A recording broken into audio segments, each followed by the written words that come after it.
With the STP Championship under his belt, Coleman has little left to prove. A victory in Killarney's Rally of the Lakes, though, would impress next season's selectors. Fagan is hoping to at least match his result in Cork. This is Austin McHale's last chance for a win this season, but Billy Coleman has his own ideas and is likely to put on a riveting display of speed.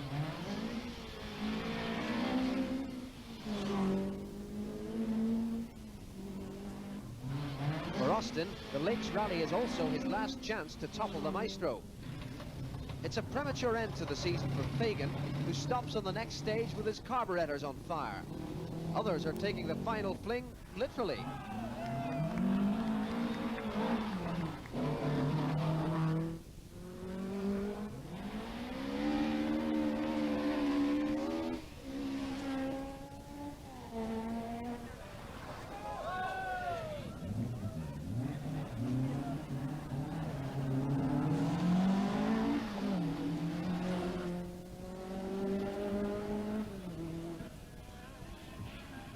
On the 11th stage, Molls Gap, Billy Coleman is the leader, but the margin is a small one.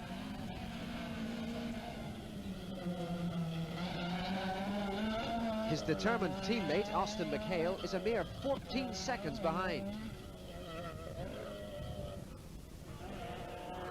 The younger driver thrives on the bumpy mountain stages and manages to better Coleman's time by 4 seconds here.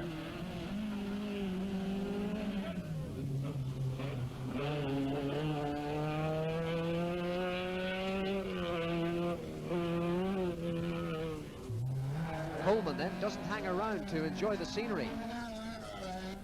Again, the Opel contest intensifies. McHale has been starved of a victory all year and now has a burning desire to win at any cost. A cheer for the Belgian visitor, Paul Liter. He's the entertainer in the blue sunbeam. By nightfall in service, Ronan and Billy's lead is seriously threatened. This was one of their rear wheels. We were absolutely flying until we got a puncture, and we had a puncture for a whole stage, 10 miles. It must have gone down while we were waiting at the start, I think. The minute I started on the stage, I knew I had a flat, and I was for stopping, and Ronan said drive on, so we did anyway. Unfortunately, it was the right decision because we lost something over 2 minutes. We'd have lost a lot more if we'd changed it. And we've taken back a minute on the last two now, so I think we're just back in front.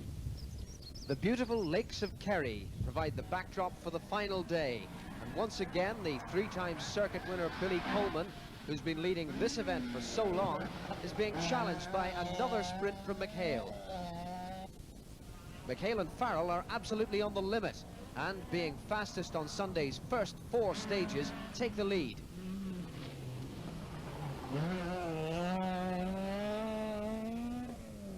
Cullen's Escort showing the aftermath of a collision with a road-going Mini in Rathmore's main street.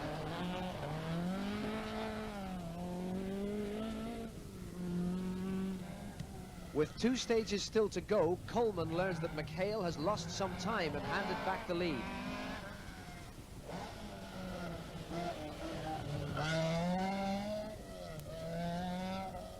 Billy has a comfortable victory within his grasp and guides the trouble-free Manta home. Once again, misfortune burdens McHale. After crashing into a ditch on stage 14, the rear side is badly damaged.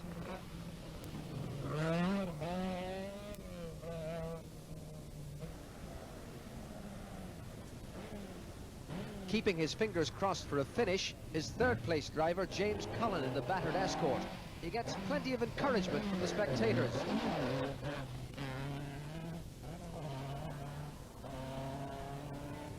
A disappointed McHale nurses the weary Opel home into second place.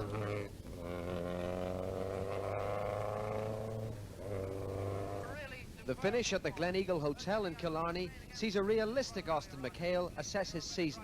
The way I look at it is, you know, this is my first year in a really competitive car. I've had the finances to run it, and it's the first year that we've been on pace notes. I had no experience of pace notes, and Billy is rallying for 15 years, and he's been on done European events, he's been on pace notes, and he has taught us an awful lot over the last 4 or 5 rallies. You know, so I was delighted to have him in the team, and he's taught me that much. I'd like to have him again next year. crowds salute Coleman's 4th international victory of the season, which he can add to the coveted Tarmac Championship. Typically, Coleman recognised a debt of gratitude to dealer Opel Team Ireland for their part in his successes in 1984. The final table shows an overwhelming 80 points for Coleman. McHale pips Evans on the last leg, so it's an Opel 1-2. Fagan 1/4 from only 3 events. King Billy's reign in 1984 will be remembered for years.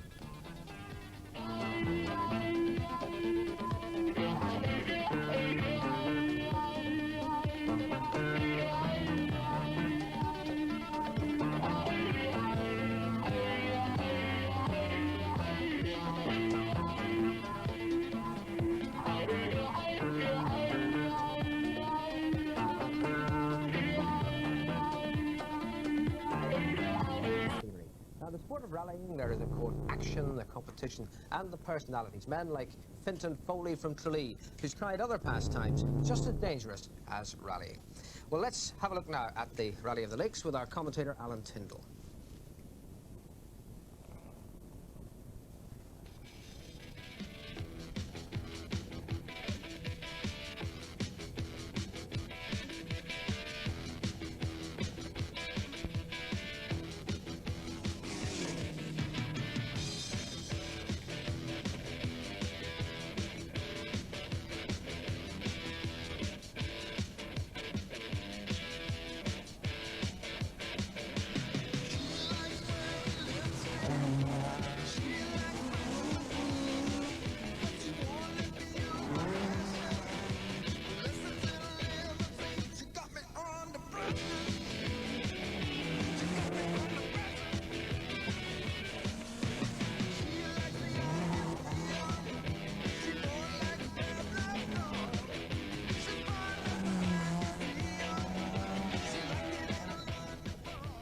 I got involved in cycle racing bikes many years ago, and I spent about 8 or 9 years in the saddle.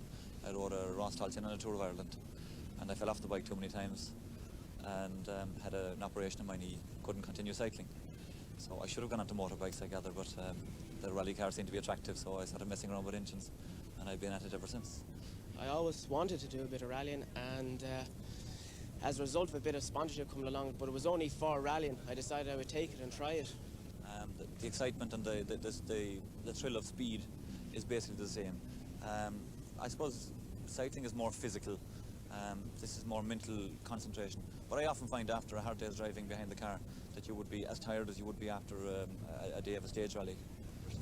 Well, we've been down here the last 2 days going over the stages. There's an awful lot of unknown as opposed to Mondello. You get to know the circuit quite well, you get to know every corner, whereas here every corner is different, the junctions are different, and conditions are different. Precision and being able to judge the corners and being able to get good clean lines through it. Again, it probably relates, for me it relates to the cycling, because you had to do much the same thing, try and get around the corner as quick as you could.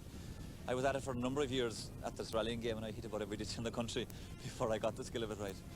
Well, I was always a great fan of Billy Coleman's, but I'm also a very, very good friend of Austin McHale's. I feel sorry for Austin this year because he's been unfortunate in a couple of instances with engines and things like that. So he's a very spectacular guy to watch, and he thrills all the crowds, but I wish him the best of luck this weekend anyway. I hope he'll finish off the year very well. Dublin's Austin McHale is the number 2 seed as the 79 crews line up for the Carling Rally of the Lakes at Killarney's Gleneagle Hotel at noon on Saturday, December the 8th. There's a splendid variety of vehicles with crews from Britain, Belgium as well as Ireland. Already most of the competitors have vetted the 21 speed sections. Some indeed have made detailed pace notes. It makes it an awful lot faster for a start. Obviously it's a very good idea, especially down on this part of the country, because the stage is being used very often. We've done very little rallying down here, and it definitely helps our chances of getting a good result. Well, I think this time of year, the type of road that's used for a special stage tends to, even though it's not raining now, but they tend to be very slippery and they never really dry out, so it's very tricky conditions really. And I think I'll be just trying not to take any unnecessary risks, and the first couple of stages and play by ear after that, and go as quickly as we have to go. We're happy enough to an extent, but The circuit we were very disappointed over. There's 3 stages left with nearly 2 minutes of a lead, and the engine happened to go. And then we had a bit of problems in Donegal, but other than that, you know, we were second in Cork, we were second in Donegal, and we'll obviously try and win this event. We must try and win them all, really. That's what it's all about, and that's what I'm being paid for. First to take the start ramp is last year's winner and Ireland's most successful driver, Billy Coleman, in the Shell Oil Opel Manta 400. As usual, he had Dubliner Ronan Morgan as co-driver. Can I call up now car number 2, Austin McHale and Christy Farrell from Dublin. Austin, if I Next is the second dealer Opel Team Ireland driver, Austin McHale in the Manta, with Christy Farrell in the hot seat. The Vauxhall mounted Brendan Fagan and Ronan McNamee are next away, to be followed by Cork's Frank O'Mahony and Brian Curtin in their Chevette. Then there's Belfast's Dan Daly and Brian Smith in the Nissan, to be followed by Meath's Seamus Burke and David Stone in their Ford Escort. Within minutes, the event has jumped into life. At 30-second intervals, the cars set out from Killarney to the special stages over which the Carling Rally of the Lakes will be decided. AJ Keating and Fergus Connolly take their escort through the crowd and onto the road towards Stage 1 at Dainsport. We pick up the action at the end of Stage 2, Gorton again near Millstreet, where local hero Billy Coleman is very much the lord and master. Austin McHale follows him through.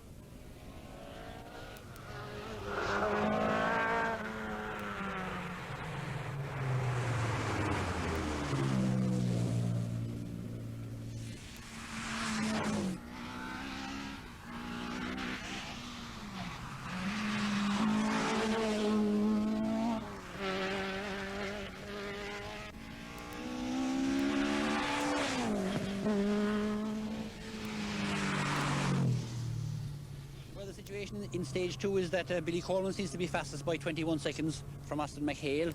Brendan Fagan was a further 37 seconds down on them. And Frank O'Mahony had a puncture right at the start of the stage, which obviously cost him a lot of time. Now it's Guinea-Gwilla near Rathmore, more famous for its footballers.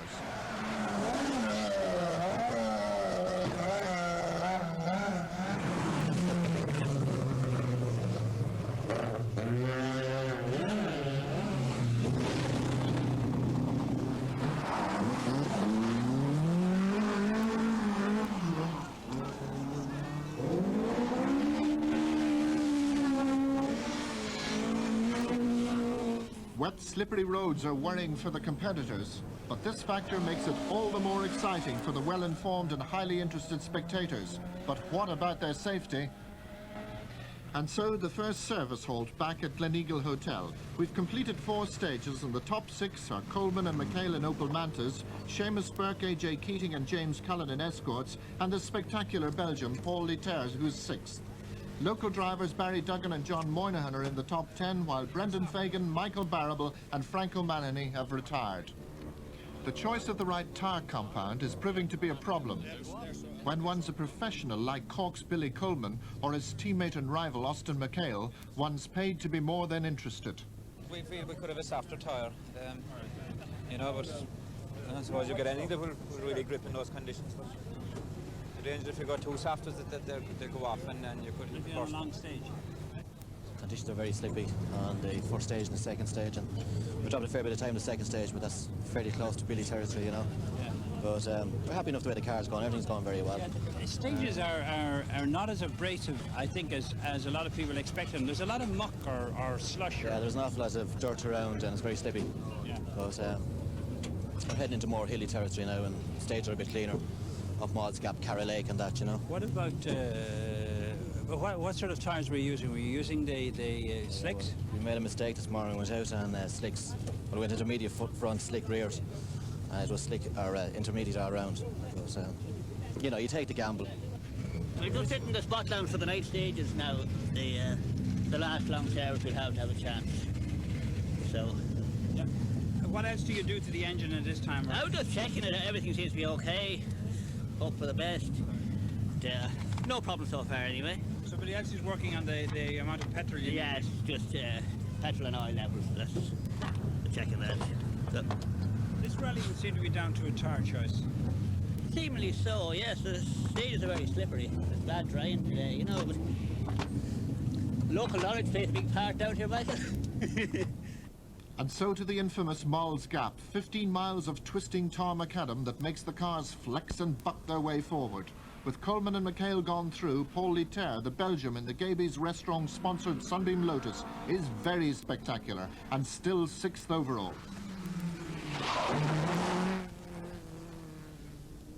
Next up, it's Donegal's James Cullen in the slightly modified Escort. He's 5th.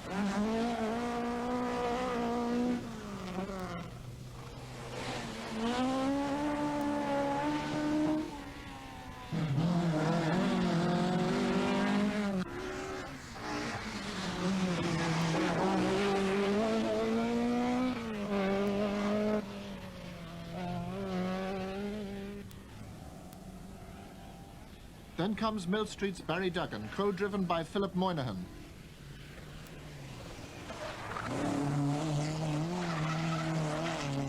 Duggan is now 7th on the leaderboard as he goes to stage 6, Ballochbima. As Billy Coleman charges through, neat and precise, he has 50 seconds to spare on Austin McHale.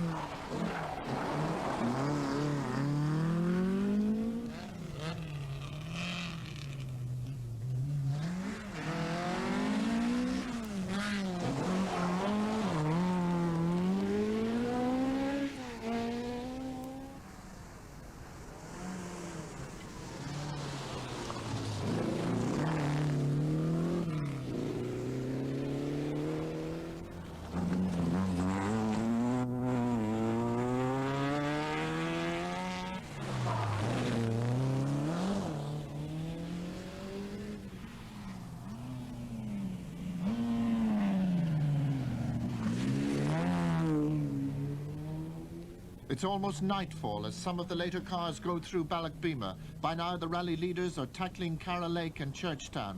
Seamus Burke has dropped back to 6th following a puncture. England's Keith Edwards is out. So are Fintan Foley and AJ Keating. And then Austin McHale in the NDT Opel Manta is suddenly the rally leader. Billy Coleman arrives at Kate Carney's cottage service halt, having overcome a terrible handicap on Carroll Lake. Got a puncture, Michael, on the start line of the last stage.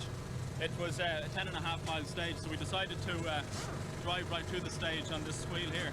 So what is the situation now time-wise?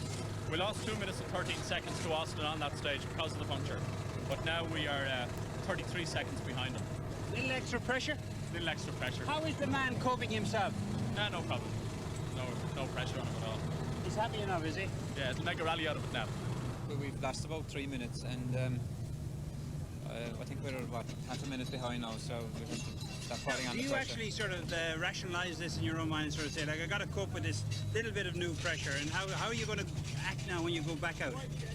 Well, it's sport, you know, and you can never expect things to be plain sailing, and you know, I've lost a lot of time. We just got to get back in there and get it back now.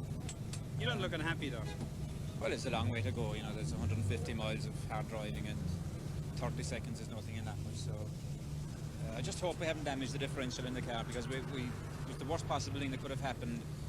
The tyre was gone actually when we were starting the stage, but we couldn't change it, and we've actually driven 10 miles on the rim, which is not good for the back axle, but fingers crossed anyway, and it's a very strong axle in that car, and it might stand up to it.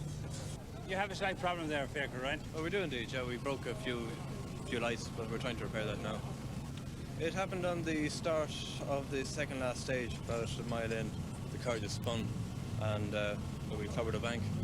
So we've driven it the last 2 stages on no lights really. We're waiting on people to catch us, and then we try and follow. Yeah, right. So I think we may have lost about 5 minutes, so we've lost the lead to the future now.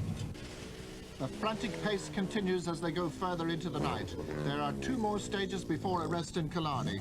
Darkness, of course, presents its own special problems, and Austin McHale's lead is short-lived because on the final stage into Killarney, Molls Gap, downhill, Billy Coleman drives a stormer, and by passing McHale on the stage and so making up 30 seconds, he retakes the lead.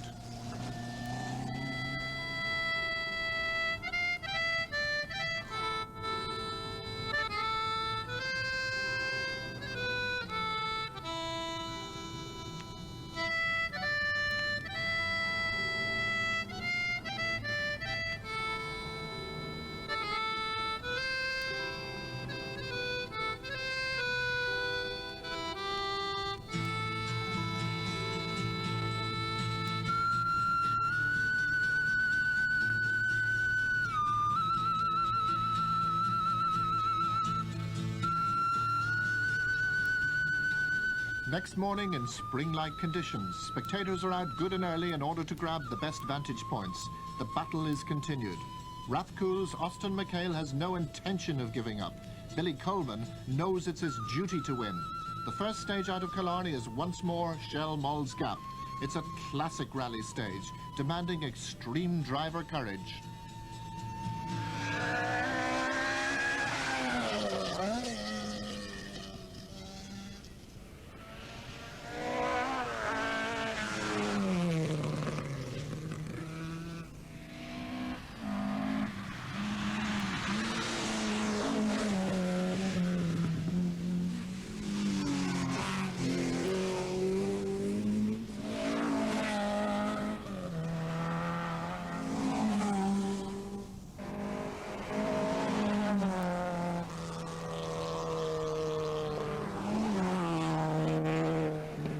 McHale has the bit between his teeth. He narrows Coleman's lead to just 10 seconds. On the very next stage, Rossnagrena, the gap is narrowed to just 4 seconds. Billy Coleman is prepared to play the waiting game. The stages are tight and tricky, and anyway, he has to conserve his tyre supply. Here at Seal Harbour, the Cork farmer has again lost the lead to his teammate, Austin McHale. It's magic rallying, taking place in wonderful weather.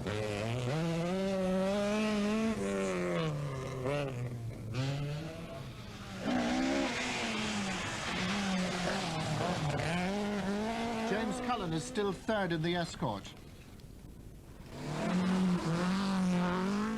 The Belgian Paul Leterre moves up to fourth when Seamus Burke drops out. Also out are Donny Horan and Billy Daly.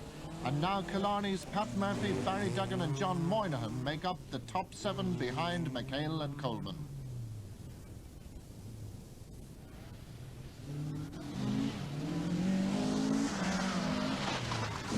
But as we head for service at Castletown Bear after stage 14 at Zetland Pier, there's further drama. Billy Coleman's calculated coolness has paid off once again.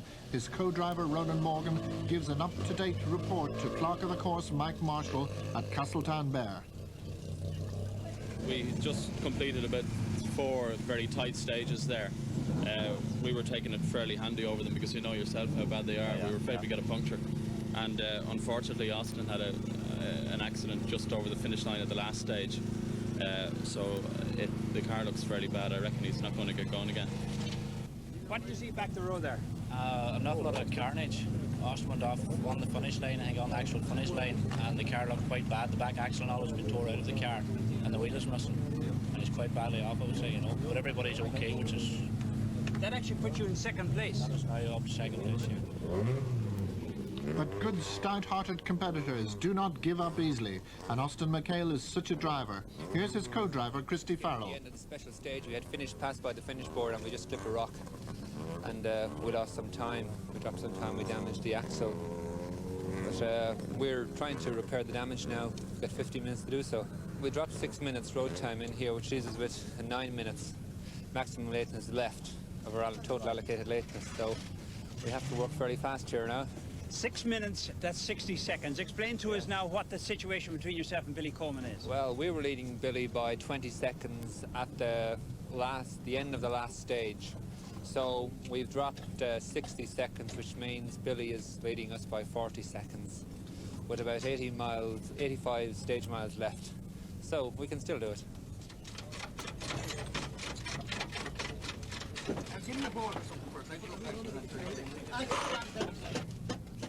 So in goes the back axle. It's now only minutes to the next stage at Knockdura. Austin's very cool, isn't he? Oh yeah, well, you have to be in this sort of situation. No use panicking at this stage. Just get on with the job, get it done and away again. But these fellas, have they ever rehearsed changing a back axle now? Well, they've changed the back axle on the Circuit of Ireland in 12 minutes. Changed the back axle earlier this morning as well, so they're used to it by now. Is that the same one going back in? No, it's different axle, new axle going in now. So hopefully everything will be okay and away again. Battle will recommence.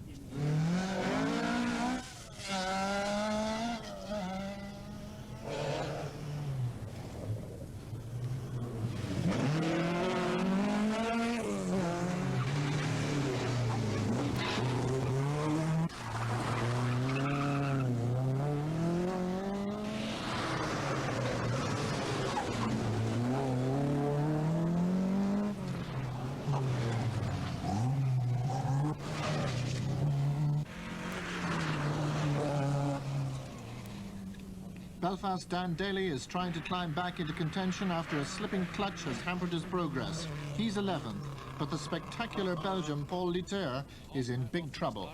We have Dutch stone, and we have the 2 flat tires. And we have drive the whole stage on 3 flat tires.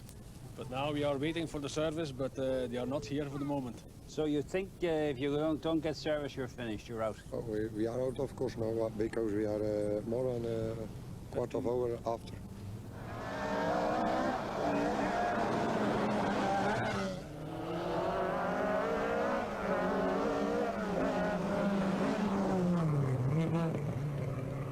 Cod's Head, Ardgroom and the Healy Pass are the next 3 stages. Austin McHale is now a minute back on Billy Coleman, but Austin keeps trying. It's a triumph for his service crew to have the Opel Manta 400 perform so well after such an accident less than 3 hours earlier.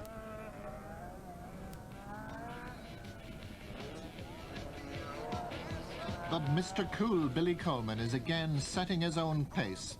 This is his last drive for Opel. The car will be sold in slightly second-hand condition, and next year Billy will be part of the Rothmans team in a Porsche.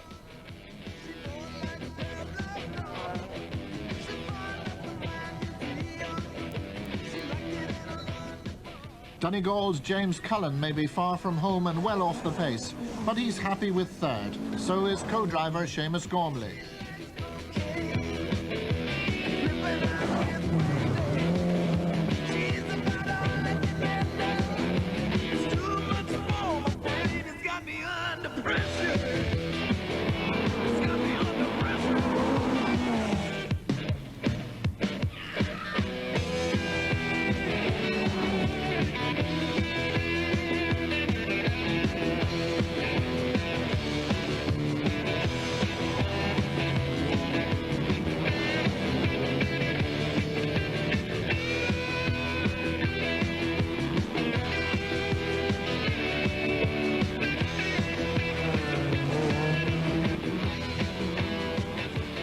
And so after stages at Glengarriff Wood and Borlin, it's back to Molls Gap, stage 21, the very last stage of the Carling Rally of the Lakes. Crowds wait to greet Billy Coleman in the Opel, winning his 4th international in 1984. He's now the STP Tarmac Champion, and that's from a driver who just 12 months earlier was making a comeback into top-class rallying. Rightly, he would share the glory with the service crew headed by Sidney Meeke, and of course, dealer Opel Team Ireland. James Cullen rolls in behind Coleman, not knowing whether he is 3rd or 2nd. Killarney's Pat Murphy and PJ Brick in the Chevette score a superb 4th place after a doubtful start. But where is Austin McHale? There are reports of him having mechanical difficulties. Would he falter at the final stage? Both Barry Duggan and John Moynihan are happy indeed, particularly Rathmore's Moynihan, who is a novice of international rally. I think I'm 6th. I was down in that 38. We're using no unknowns. That's the rally. That's your best result ever, isn't it? Best result ever, yeah. We're 5th overall, Michael, and we're first in Group 2. And I hope we have won the STP Tarmac Championship in Group 2 as well. Is that a good result, satisfactory result for you? Well, Michael, with the machinery I have, I could in no way could I have hoped for any better. Now, what is the situation? At the moment, we're not 100% sure. It depends if Austin finishes that stage. I think he still has us because we backed off his last 5 stages. The back spring's broken the car, and the prop shaft is catching the underneath the body. Have you seen Austin at all? We have passed him in Borland. We took 4 minutes off him there, so we don't know what's happening out till he comes up. While we were talking to James Cullen, Austin McHale and Fitzgerald glided quietly in their Opel Manta 400. Today, Austin proved his maturity and his grade as a top-class competitor. I suppose it's like good wine, it matures at age. So, you know, it's more experience really that you gain at the top level. And you know, you're competing really at the top level. You had an international driver from Belgium over here, you know, and he realises what the pace is like over here. You know, you're just at the pace over here is as good as at the top in Europe. It's actually been a day of disaster. We bursted the front oil pipe, a union bursted on the 4th last stage, and we lost all the oil. So we got some oil into the engine, and we have the bearings damaged. So over the last 3 stages, we couldn't rev the car over 3,000 revs, which meant that we dropped 2 minutes, 4 minutes. I think we've dropped another 4 minutes in this. All right, ladies and gentlemen. And so, some 21 stages from the start of the Carling Rally in Killarney, Billy Coleman is back on the ramp as a winner. His fans are there, so is the rally's sponsor with a £1,000 cheque. And of course, there's the customary bottle of bubbly. Okay, I'm trying to fuck the camera. We'll do our best. There you go, Rita. Absolutely delighted. The roads around here are unique. I don't think you'll find the same character of stage anywhere, probably in Europe even, and it's a great thrill to win on those particular roads. 12 months ago in December we didn't even know if we'd have a drive the following year, and it slowly came together. Things were badly organised, we hadn't much time, and there were a lot of question marks about the whole thing, and you know, it went absolutely perfectly. So I'm not saying the next year won't go right, but you know, it doesn't always happen that way. But hopefully, if the car will be half as good as this one, then we get half the results, I suppose we won't be complaining. At the start of the year, Billy and I did the Galway rally without committing ourselves to each other for any other rallies during the year. At the time, I'd signed a contract with Citroën UK to do the Open Championship, which included the Circuit of Ireland. So it meant that the two of us could not team up for the Circuit of Ireland. But about 4 days before the start of the circuit, my driver, who was Citroën, wrote the car off. So we'd no car to do the circuit. So lucky enough, Billy had not committed himself to a co-driver. So the two of us started on the track there, and we continued on ever since. So it's been a tremendous year for both of us with Ford. What sort of driver is he? I mean, how would you sum him up in a few words? Very professional driver. I think that's the best way of describing him. He's the guy with the best ability to pace himself that I've ever been with anyway. He really can wind it up when he wants to and then take it back down if necessary. For instance, in the last few stages he was just able to take it at a nice pace so that we knew we were going to stroke it home and conserve the car. You're looking forward to Europe and other events in Ireland next year in the Porsche? Yes, very much so. Again, as Billy says, if the team is as good as we had, the lads we had around this year, we'll be very happy. And if we can get anything like the results we got this year, we'll be certainly delighted. Thanks, Ronan. Thank you, Billy. The Carling Rally of the Lakes was a rousing success. The Pace Notes gave us a tremendous battle for the top award. The Killarney Motor Club ran a superb event, and next December we look forward to Billy Coleman defending his crown in the Rothmans Porsche. In the meantime, he has the Circuit of Ireland and many more international events.